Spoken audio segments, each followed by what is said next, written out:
What is going on today, guys? Welcome back to an episode of WNN, your source for the music and music production news. Wow, Izotope is back with another plugin, and would you believe it? It's an intelligent delay plugin. Drake suing UMG. Let's get started. In our first story, Izotope has released the intelligent delay plugin. I feel like you could have predicted this one. I don't know if I predicted this exactly. I feel like my prediction was pretty close to this though, but it's called Cascadia.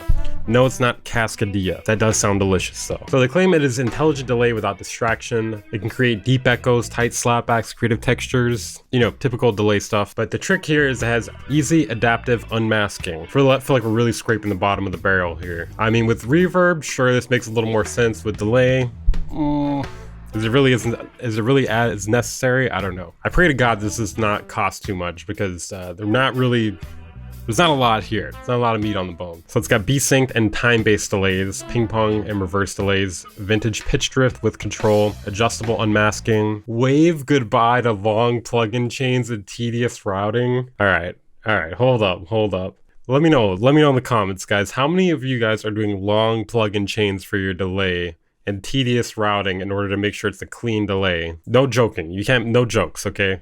No wrong answers only, sort of thing. So the real selling point here is the adaptive unmasking. So it reacts to your audio and dynamically creates space in the delay signal, keeping your instruments and vocals present in the mix without complex routing and long plugin chains. Again, really feel like they're overselling it here. So yeah, it can do from subtle echoes to creative textures with ping pong mode, reverse delays. They already said this. Let's hear it. This better be the craziest delay I've ever heard. Percussion before.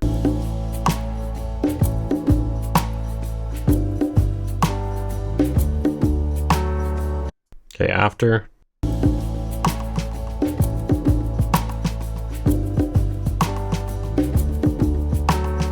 It's delay. That's for sure delay. Let's try like the vocals or guitar. I feel like that's gonna be a little different.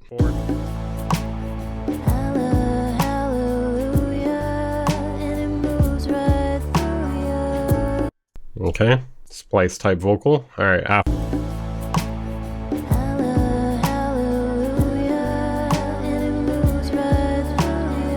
Okay, nothing to really say about it. Guitar before.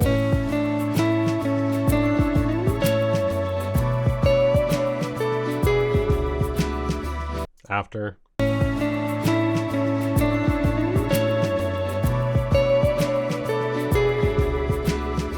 Like they're really capturing the plugins for dummies market, you know? There's nothing particularly wrong with it. It's just like, you know, they're just making it accessible to anyone. All right, yeah, there's not even a lot on this website, actually. It's probably one of the shortest websites I've ever seen. So yeah, obviously they also have like the, you know, intelligent saturator, intelligent reverb. It's just a way for them to resell all their plugins, make them, you know, intelligent. So you can get it for $49. It's not clear if this is a Black Friday sale. It doesn't say that it is here. They also have the bundle, the holiday bundle.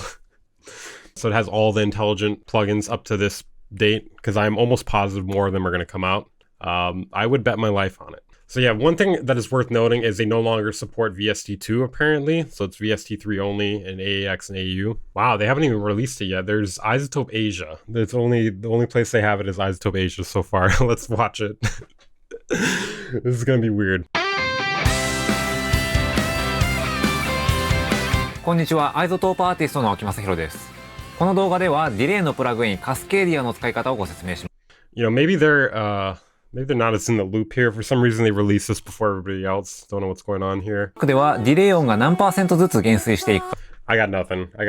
All right, hit the button. What the fuck? In our next story, Bitwig has released Bitwig Studio 5.3. Let's take a look at it. So it seems like the focus of this update is drums, from what I can gather at least, and obviously drum related things. So it has 25 new drum devices. Now you've got nice drums. They also state they've made some workflow improvements alongside some other new tools. Also features a step sequencing note device and master recording to the transport section. So they've added 25 modern percussion devices, joining their original V1 drum instruments, and 2 of the 3 families were inspired by classic drum machines. So they have the 808 inspired drum family featuring kicks, hats, maracas, rim shots, snares, toms, claves, cowbell cymbal. So, you know, a little bit of everything. Then there's the 909 inspired drum family, same deal essentially. Then there's the digital drums. Then there's the step sequencer. So it's called Stepwise. It's a note device that takes familiar pattern sequencing in a playful and fun direction. So they claim that they've made it easier to set up your audio system.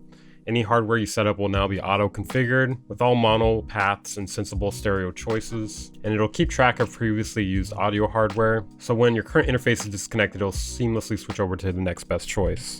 It seems kind of interesting. Okay, opening projects and browsing presets are now a zippier process. When Bitwig loads any patch, it will optimize it for your particular computer. I want to know how that, I'm curious how that works. Just faster, and we cache the result in a better way as well. So the first time you open a preset, it loads faster than ever. And the second time, even quicker. That sounds pretty awesome. There are some other changes as well. This is a free update for anybody who has paid for Bitwig 5. Haktua. Okay, this is an interesting one here. So some of you may have heard, you know, Drake versus Kendrick Lamar. They've had a little rap battle beef. They've had a little falling out. They're not in the best terms with each other. Many people say that Drake lost the battle. I am inclined to agree. Drake is accusing UMG and Spotify of working together and scheming to artificially boost Kendrick Lamar's Not Like Us song. Just let it go, man. Just let it go. Just let it go at this point, man. I'm telling you. So he claims to have an inside source to who informed him of this alleged scheme. And this is really ironic in my opinion, because I mean, major labels in general they've been doing this a long time. Like whether or not it's with Kendrick Lamar, it's probably happened. It's almost definitely happened with Drake's music and many other major label artists. And it's a matter of them competing with each other. Okay, it really just seems like cope on Drake's part, because he cannot deal with the fact that so many people are listening to a song that calls them a pedophile outwardly. And it's really funny because I hear it on the radio all the time. And I was with my mom recently, and then she was like singing along. She's like, wow, wow, wow, wow. She's like, OV-ho. But yeah, she's just a bot. Let's see. So anyways, Drake is taking legal action against UMG. Keep in mind, he is signed to UMG. The funny thing is Spotify was promoting him heavily, like, I think in 2018, whenever Scorpion came out. Like, people were basically, like, upset about how much they were promoting him. So it's really funny for him to turn around now and be like, this is so unfair. But basically, he's claiming that the companies are working together to artificially inflate the success of Kendrick Lamar's Not Like Us song. There's a pre-action petition that was filed in Manhattan earlier today, Monday. It's probably going to be Tuesday by the time I post this, though. Drake's Frozen Moments LLC accused UMG of engaging in an illegal scheme that involved using bots to boost Not Like Us popularity on Spotify and making covert payments to radio stations to increase the song's airplay. Those are not things that major labels have done in the past. Probably for Drake's music too. Yeah, it's never happened. Drake claims to have an inside source who informed him of UMG's scheme. See, what I don't really get though is, like, if that is the case, which it very well could be, like, they're screwing over one of their own artists. I mean, I guess there could be reason to do that though. It's just funny because he's basically only upset because the song calls him a pedophile. He wouldn't have a problem with it otherwise. Realistically, he should be trying to sue for defamation, but I don't know if he could prove damages. So basically, he was accusing them of engaging in an illegal scheme to... It's just cope, man. He just cannot deal with the fact that this song is calling him a pedophile. So they both maintain active associations with UMG through its subsidiaries. Drake signed to Republic Records, and Kendrick Lamar is with Interscope. And they're claiming that it was driven by the desire of executives at Interscope to maximize their profits. And then there was a spokesperson for UMG that denied Drake's claims. The suggestion that UMG would do anything to undermine any of its artists is offensive and untrue. We employ the highest ethical practices in our marketing and promotional campaigns. Severely doubt it, but okay. I'm not even on Drake's side here, but I seriously doubt that they're completely ethical. No amount of contrived and absurd legal arguments in this pre-action submission can mask the fact that fans chose the music that they want to hear.